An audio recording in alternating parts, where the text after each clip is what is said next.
संस्कृति, पर्यटन तथा नागरिक उड्डयन मन्त्री जीवनराम श्रेष्ठले चीनले गरेको विकासबाट विश्वले पाठ सिक्न आवश्यक रहेको बताएका छन्। बिहिबार ललितपुरमा आयोजना भएको China extra ordinary photo fair कार्यक्रमलाई सम्बोधन गर्दै उनले चीनले विकासका क्षेत्रमा उदाहरणीय काम गरेको भन्दै चीनको विकासबाट विश्वले पाठ सिक्नुपर्ने बताए। नेपाल चीन बीचमा कूटनीतिक सम्बन्धदेखि सरकारी स्तरका सम्बन्ध, सांस्कृतिक सम्बन्ध, जनस्तर सम्बन्ध, व्यावसायिक सम्बन्ध विस्तार भएको मन्त्री श्रेष्ठले बताएका छन्। चीनको विकासले नेपाल पनि लाभान्वित हुने र नेपालको विकासमा चीन सरकारको सहयोग अविस्मरणीय रहेको मन्त्री श्रेष्ठको भनाइ छ। चीनको जुन चाहिँ नि प्रगति छ, आज जुन उन्नति छ र चीनले गरेका जुन चाहिँ नि विकासका कुराहरू छन्, त्यसले हामी चीन नेपालको जुन एउटा सदियौँदेखिको जुन सम्बन्ध विस्तार भइरहेको छ र जुन खालको एउटा चाहिँ नि चीन नेपालको जुन एउटा चाहिँ नि मित्रता छ, त्यो जुन चाहिँ नि निरन्तर रूपमा सौहार्दपूर्ण वातावरणमा सधैँ अगाडि बढिरहेको छ। मन्त्री श्रेष्ठले कोरोना कालमा नेपाललाई चीन सरकारले गरेको सहयोग प्रशंसनीय रहेको बताए। कार्यक्रममा मन्त्री श्रेष्ठले चीनको विकास, उन्नति र आर्थिक प्रगतिको कामना पनि गरेका थिए। फोटो प्रदर्शनीमा चीन सरकारले विगत 10 वर्षमा कसरी देशको विकास गर्न सक्षम भयो भन्ने कुरा देखाइएको थियो। अर्घाखाँचीको भूमिका स्थान नगरपालिकामा भिरबाट लडेर एक वृद्धको मृत्यु भएको छ। भूमिका स्थान नगरपालिका 1 ढाकावाङका वीरबहादुर गमालको भिरबाट लडेर मृत्यु भएको जिल्ला प्रहरी कार्यालय अर्घाखाँचीका प्रहरी नायब उपरीक्षक मुकुन्द रिजालले बताए। भूमिका स्थान नगरपालिकाको धारापानी स्थित साइन रेसुङ्गा ब्याङ्कबाट वृद्ध भत्ता बुझेर फर्कने क्रममा ठूला खोला घोप्टे सालको भिरबाट लडेर गमालको मृत्यु भएको हो। गमालको सडकबाट करिब 80 मिटर तल खसेर मृत्यु भएको हो। घटनास्थलमा गएका प्रहरीको प्रारम्भिक अनुसन्धान अनुसार बुधबार दिउँसो करिब 4 बजेको समयमा वीरबहादुर गमाल र उनका दाजु भत्ता बुझी घर फर्किरहेका थिए। बझाङको मस्टा गाउँपालिका 1 तुफान डाँडामा जीव दुर्घटना हुँदा मृत्यु हुनेको संख्या 8 पुगेको छ। दुर्घटनामा मस्टा गाउँपालिका 2 की 13 वर्षीय सम्झना खड्का, सोही ठाउँका 15 वर्षीय रोशन खड्का, 28 वर्षीय बसन्ती धामी, 13 वर्षीय प्रचण्ड खड्का, 38 वर्षीय वीरेन्द्र अधिकारी, 7 महिनाकी बालिका दक्षिता कठायतको मृत्यु भएको हो। कञ्चनपुरको शुक्लाफाटा नगरपालिका 7 का 42 वर्षीय झरेन्द्र बोहरा र 50 वर्षीय सिन्की देवी भण्डारीको उपचारका क्रममा मृत्यु भएको जिल्ला प्रहरी कार्यालय बझाङका सूचना अधिकारी रमेश दत्त अवस्थीले जनाए। बझाङको सदरमुकाम चैनपुर नजिक रहेको डुङ्गी बजारबाट मस्टा गाउँपालिका 2 खेतकोट जाँदै गरेको सुपप्र 010001 117 नम्बरको जीप बुधबार दिउँसो दुर्घटना हुँदा 6 जनाको घटनास्थलमै मृत्यु भएको थियो भने थप 2 जनाको उपचारको क्रममा मृत्यु भएको हो। खराब सडक र क्षमताभन्दा बढी यात्रु बोकेका कारण अनियन्त्रित भई जीप सडकबाट 200 मिटर तल भिरमा खसेको थियो। जीप दुर्घटनामा पालिकाका 8 जनाको मृत्यु भएपछि मस्टा शोकमा परेको मस्टा गाउँपालिकाले आज बिदा दिएको छ। पोखरा रङ्गशालाको हातामा दिवंगत प्याराग्लाइडिङ खेलाडी निसिम थापाको शालिग निर्माण गरिने भएको छ। राखेपको बोर्ड बैठकले पोखरा रङ्गशाला परिसरमा थापाको अर्धकदको शालिग बनाउने निर्णय गरेको हो। यस्तै थापाको परिवारलाई सहयोगका लागि नेपाल सरकारलाई सिफारिस गर्ने निर्णय पनि गरिएको छ। 9औं राष्ट्रिय खेलकुद अन्तर्गत प्याराग्लाइडिङको प्रतिस्पर्धाको क्रममा दुर्घटनामा परेर निसिमको निधन भएको थियो। थापाको सोमबार रामघाटमा परम्परागत तरिकाले अन्तिम दाह संस्कार गरिएको हो। त्रिभुवन आर्मी क्लबका क्रस कन्ट्रीको इभेन्ट्समा प्रतिस्पर्धा गरिरहेका थापाको आइतबार दुर्घटनामा परि मृत्यु भएको थियो। गोर्खा घर भएका 26 वर्षीय थापा 100 मिटर माथिबाट जमिनमा खसेपछि उपचारका लागि मेट्रो सिटी अस्पताल लगिएको थियो, तर अस्पतालले उनलाई मृत घोषणा गरेको थियो। 9औं राष्ट्रिय खेलकुद अन्तर्गत एथलेटिक्सको महिला ट्रिपल जम्पमा एपीएफकी शीला चौधरीले स्वर्ण पदक जितेकी छन्। पोखरा रङ्गशालामा बिहिबार शीलाले 11.01 मिटर जम्प गर्दै स्वर्ण जितेकी हुन्। 9औं राष्ट्रिय खेलकुदमा शीलाको यो पहिलो स्वर्ण हो। पुलिस क्लबकी सीमा चौधरीले 10.76 मिटर जम्प गर्दै रजत हात पारिन् भने काँस्य जितेकी एपीएफकी रञ्जिता राईले 9.91 मिटर जम्प गरिन्। नवौं राष्ट्रिय खेलकुद अन्तर्गत एथलेटिक्सको 200 मिटर दौडमा एपिएफका शिवराज कार्की र लुम्बिनीकी निशा चौधरीले स्वर्ण पदक जितेका छन्। शिवले पुरुष र निशाले महिलातर्फ स्वर्ण जितेका हुन्। पोखरा रङ्गशालामा बिहिबार पुरुषतर्फ शिवले निर्धारित दूरी 21.91 सेकेन्डमा पुरा गर्दै स्वर्ण जितेका हुन् भने निशाले 25.24 सेकेन्डको समयका साथ पहिलो स्थान हासिल गरेकी हुन्।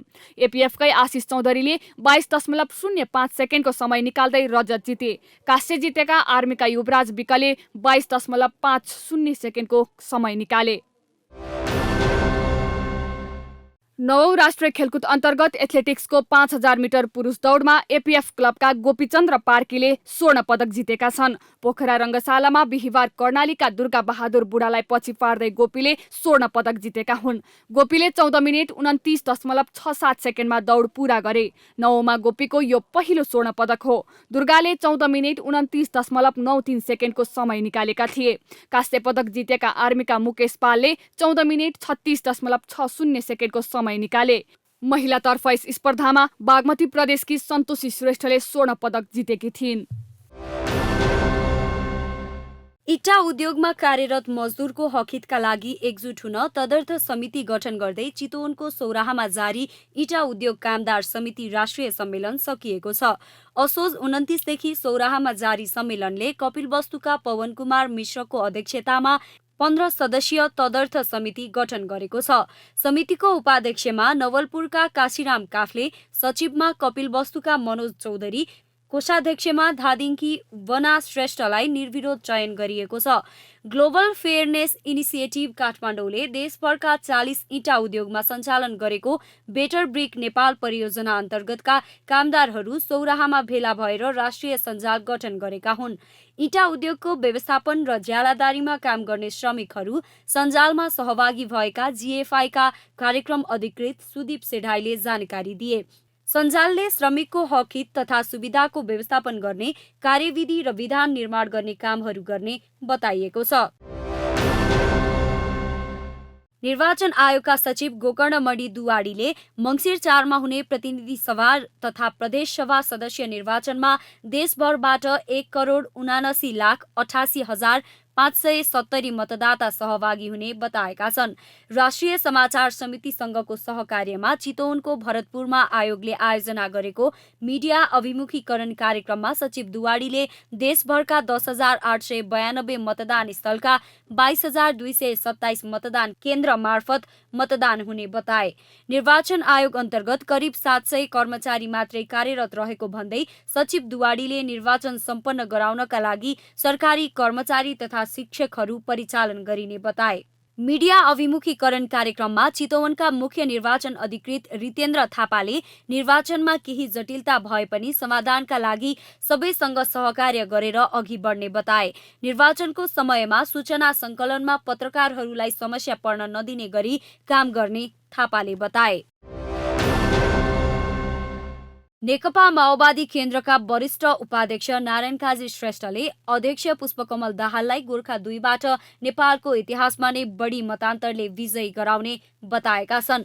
बुधबार पार्टीको सम्पर्क समन्वय प्रदेश समितिको काठमाडौँमा आयोजित निर्वाचन विशेष राजनीतिक वैचारिक प्रशिक्षण कार्यक्रममा बोल्दै उनले गोर्खा 2 मा अध्यक्ष दाहालको जित सुनिश्चित भएको बताएका हुन्। अध्यक्ष दाहाल युवा अवस्थामा गोर्खामा शिक्षण पेशामा आबद्ध भएको, जनयुद्ध सुरु गर्ने पहल गोर्खाबाटै भएको, नेपालको एकीकरण गर्ने थलो गोर्खा भएको लगायतका विभिन्न भावनात्मक कारणले गर्दा गोर्खाबाट उम्मेद्वार बनेको उनले स्पष्ट पारेका छन्। त्यस्तै समृद्धि र समाजवादको मोडेल तयार गर्ने उपयुक्त थलो गोर्खा भएकाले अध्यक्ष दाहालले गोर्खा रोजेको उनको भनाइ छ। अहिलेको कार्यभार सामाजिक न्यायको समृद्धि हो भने त्यो समृद्धिको मोडेल र समाजवादको मोडेल तयार गर्ने ठाउँको उपयुक्तता पनि गोर्खामै छ भनेर गोर्खाबाट समाजवादी क्रान्तिको नयाँ मोडेलको सुरुवात गर्नको निम्ति, समाजवादको भ्रूण तयार गर्नका निम्ति, समाजवादको नमुना थलो तयार गर्नको निम्ति मैले गोर्खा जान्नुभयो। वरिष्ठ उपाध्यक्ष श्रेष्ठले आगामी मङ्सिर 4 गते हुने निर्वाचनमा सम्पूर्ण पार्टी पंक्ति र गठबन्धन एकताबद्ध भएर जानुपर्ने बताएका छन्। गठबन्धनलाई जिताउन सक्रियतापूर्वक लाग्न उनले नेता कार्यकर्तालाई पनि निर्देशन दिएका छन्।